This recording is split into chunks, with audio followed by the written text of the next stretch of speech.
अल्लाह ही अल्लाह किया करो, दुख न किसी को दिया करो, जो दुनिया का मालिक है नाम उसी का लिया करो। तकमीली तलबीना, ताकत, सेहत और शिफा के लिए सुन्नत और तिब्बे नबवी का बेहतरीन नुस्खा।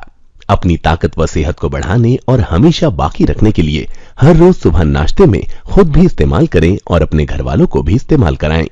इसी तरह आप अपने इलाके में तकमीली तलबीना का बिजनेस करके हर महीने 15 से 25 हजार रुपए तक आसानी से कमा सकते हैं। मजीद जानकारी हासिल करने के लिए अभी कॉल करें 9890963757। Takmili food products private limited, Malegaon, India. Sunshine herbal मायूस शादीशुदा मर्दों के लिए जड़ी बूटियों से तैयार करदा असरदार दवा। इसके अलावा वजन बढ़ाने और मोटापा कम करने के लिए लाजवाब दवाएं इंडिया में कहीं भी हासिल करने के लिए अभी कॉल करें। अस्सलामु अलैकुम वरहमतुल्लाहि वबरकातुहू। दोस्तों, प्राइम न्यूज में आपका स्वागत है, वेलकम है। आपने हेडलाइन पढ़ लिया होगा कि मैं किस मुद्दे पर बात करने जा रहा हूं। जी हां, हेडलाइन से आपको अंदाजा हो गया होगा। आज मैं बात कर रहा हूं मुल्क के एक ऐसे शहीद, शेर, जिसे शेर मैसूर हजरत शहीद टीपू सुल्तान रहमतुल्लाहि अलैहि के नाम से दुनिया जानती है। कर्नाटक से इस वक्त बड़ी अफसोसनाक खबर आ रही है। एक्चुअल में आप जानते हैं कि कर्नाटक में बीजेपी की हुकूमत है और बीजेपी की नीच और घटिया हरकतें कर्नाटक में ज्यादा हो रही है। हिजाब का जो नीच नाटक था वो भी कर्नाटक से शुरू हुआ था और पूरे मुल्क में हिंदू मुसलमानों में नफरती फैलाई गई थी और उसी नफरत पर फिर उत्तर प्रदेश का इलेक्शन भी जीता गया। अब कर्नाटक में बीजेपी की सत्ता है, बीजेपी की हुकूमत है, इसलिए नीच हरकतें, उन्हें ऐसा लगता है कि अब्बा जी की हुकूमत है, हमारा कौन क्या बिगाड़ेगा।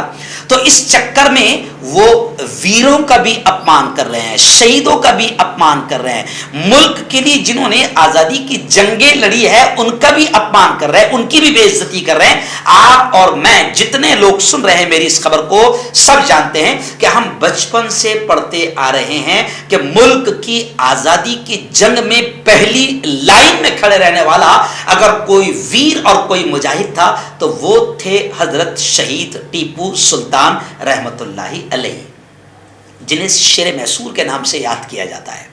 और दुनिया यह भी जानती है कि जब तक कि यह शेर जिंदा रहा, अंग्रेज बहादुर ये नहीं कह सका कि हिंदुस्तान हमारा हुआ है, लेकिन तारीख जानती। जब मैं मैसूर गया था तो वहां से मैंने आपको स्पेशली लाइव प्रोग्राम दिखाया था। मैं उस जगह पर खड़ा था जहां शेर मैसूर शहीद टीपू सुल्तान रहमतुल्लाह अलैह की लाश पड़ी थी। और जब अंग्रेजों को यकीन हो गया कि टीपू शहीद हो गए हैं, क्योंकि शहीद होने के बाद भी अंग्रेजों पर इतना रौब और दबदबा था कि अंग्रेज फिर भी लाश के करीब जाने को डरते थे। जब पूरा यकीन हो गया कि शेर मैसूर शहीद हो चुके हैं, उस वक्त अंग्रेज ने कहा था यह हिस्ट्री है, इसको मिटाया नहीं जा सकता।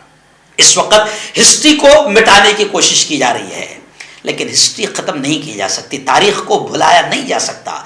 अंग्रेज ने जब देखा पूरी तरीके से कि शहीद हो चुके हैं शेर मैसूर टीपू सुल्तान, तब जाकर अंग्रेज ने कहा था कि आज से हिंदुस्तान हमारा हुआ है। यानी जब तक ये शहीद जिंदा रहे, अंग्रेज ये नहीं कह पाया था कि हिंदुस्तान हमारा है। लेकिन क्या करे, मुल्क इस वक्त उन लोगों के हाथ में है जो अंग्रेजों के वफादार बने हुए थे, जो अंग्रेजों के तलवे चाटते थे, जो जेल में रहकर माफी की चिट्ठी लिखते थे कि हमें छोड़ दो, हम तुम्हारा साथ देंगे। आज मुझे बड़े अफसोस के साथ यह कहना पड़ रहा है कि कर्नाटक में हजरत शहीद टीपू सुल्तान का मुजस्समा, उनका पुतला 100 फीट का बनाए जाने की बात एक नेता ने, कांग्रेसी नेता ने कही तो बीजेपी के एक ग्रुप ने उसका कड़े अंदाज में विरोध किया। और हिंदुत्ववादी जो आतंकी संगठनाएं हैं, उन्होंने कहा कि अगर शेर मैसूर टीपू सुल्तान का अगर पुतला बनाया जाता है तो हम उससे गिरा देंगे, ऐसी धमकी दी गई। बस यहीं से मेरे दिमाग में आया कि इन गद्दारों को याद दिलाया जाए कि यह शेर कौन था। जब तक ये शेर जिंदा था, हिंदुस्तान अंग्रेजों के कब्जे में नहीं गया था। और इनके मुजस्समे को या इनके नाम को बर्दाश्त न करना गोया कि यह अलामत है कि तुम्हारे बाप दादा भी अंग्रेजों के वफादार रहे हैं। और जैसे टीपू से नफरत थी अंग्रेजों को, तो टीपू के नाम से उन्हीं को नफरत होगी जिन्होंने अंग्रेजों की वफादारी की है, जिनके बाप दादा ने अंग्रेजों की वफादारी की है। मैं तो टीपू का चाहने वाला हूं, और मैं नहीं, करोड़ों हिंदू भी चाहने वाले, जो सच्चे हैं ना, जो अंधभक्त नहीं हैं, जो गोबर भक्त नहीं हैं, जो नफरती चिंटू नहीं हैं, जिनके दिमागों में हिंदू मुसलमानों की नफरतें नहीं भरी है, या जिनको रोजी रोटी हिंदू मुसलमान के झगड़ों से नहीं मिलती है, वो जानते हैं कि शेर मैसूर का इस मुल्क पर बड़ा एहसान है। अब कर्नाटक की एक तंजीम है राम सेना, जो राम को भी बदनाम कर रही है, राम के नाम पर झगड़े करती है। इसने इससे पहले 2008 में नई दिल्ली में एक प्रोग्राम था मशहूर फेमस आर्टिस्ट एमएफ हुसैन का, तो उस वक्त उन्होंने वहां पर हंगामा किया था और उनकी पेंटिंग्स को नुकसान पहुंचाया था। और कई ऐसे आतंकी काम हैं जिसमें राम सेना मुलविस रही है और जिसने मुल्क का माहौल और मुल्क के अमन और शांति को नुकसान पहुंचाया है। उसी राम सेना और ऐसी ही कुछ हिंदुत्ववादी संगठनों ने कहा कि अगर टीपू का पुतला बनता है तो हम गिरा देंगे, ये धमकी दी।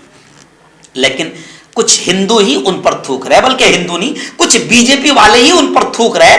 बीजेपी के एक ग्रुप ने टीपू सुल्तान का पुतला बनाए जाने का समर्थन किया, हिमायत की, सपोर्ट किया, और दूसरे ग्रुप ने धमकी दी। लेकिन सच तो बात यही है कि टीपू का इस मुल्क पर एहसान है, टीपू ने इस मुल्क को दिया है, और टीपू और जितने मुस्लिम शहंशाह गुजरे हैं सब ने इतना दिया है कि ये चोर हुकूमत करोड़ों और अरबों रुपये खा रही है, उन्हीं के छोड़ी हुई इमारतों से, जिनका नाम आज ये बदलने की तैयारी कर रहे हैं। पिछले हफ्ते मैं आगरा में था, तो आगरा में मैंने एक रक्षा वाले से मुलाकात की, तो उस रक्षा वाले से पूछा कितना कमा लेते हो, तो उसने कहा साहब 1000-1200 रुपये कमा लेते हैं। मैंने कहा ये ताजमहल से ही कमाते हैं? तो उसने हंसते हुए मुझसे कहा कि साहब 75%, सिर्फ 75% आगरा सिर्फ एक ताजमहल से खा रहा है।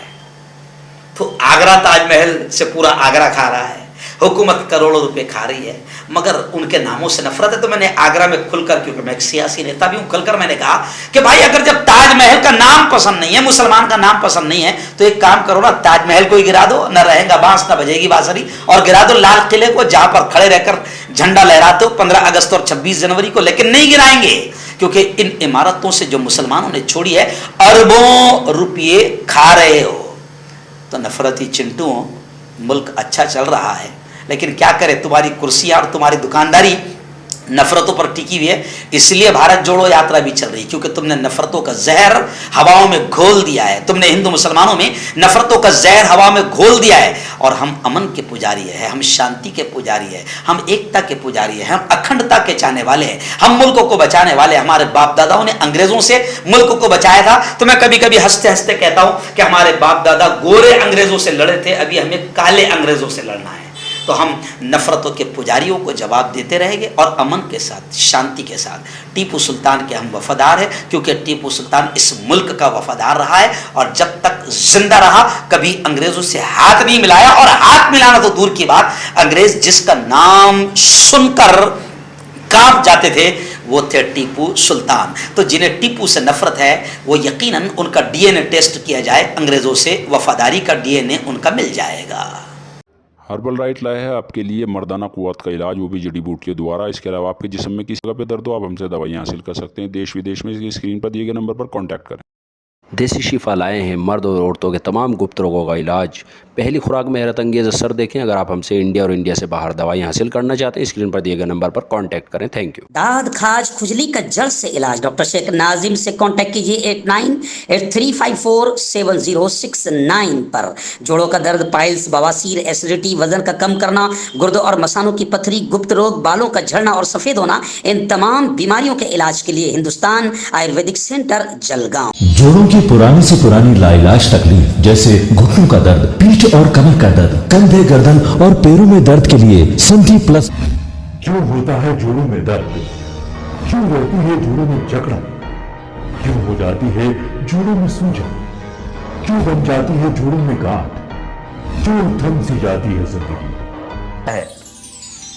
जोड़ों की पुरानी से पुरानी लाइलाज तकलीफ जैसे घुटनों का दर्द, पीठ और कमर का दर्द, कंधे, गर्दन और पैरों में दर्द के लिए संधि प्लस प्लस एक संजीवनी बूटी की तरह है, या यूं कहे कि एक स्थायी इलाज साबित हो चुका है। लाखों लोग इसे अपना चुके हैं और दर्द पर विजय प्राप्त कर चुके हैं। जब हम नियमित रूप से संधि प्लस प्लस से मालिश करते हैं तो त्वचा इसे तुरंत ऑब्जर्व करके जोड़ों के सूक्ष्मतम अवस्था में पहुंचा देती है, जिससे जोड़ों में ब्लड का सर्कुलेशन बढ़ जाता है और जोड़ों के मांसपेशियों में मजबूती आती है। आंतरिक सूजन समाप्त हो जाती है, जिससे दर्द में आराम तो मिलता ही है, साथ ही साथ जोड़ों में नई शक्ति भी आती है। हमारे ये प्रोडक्ट ना कि किसी बाजार में मिलता है और ना ही मेडिकल शॉप पे, इसलिए इसे पाने के लिए अभी स्क्रीन के नंबरों पे कॉल करें और ऑर्डर करें।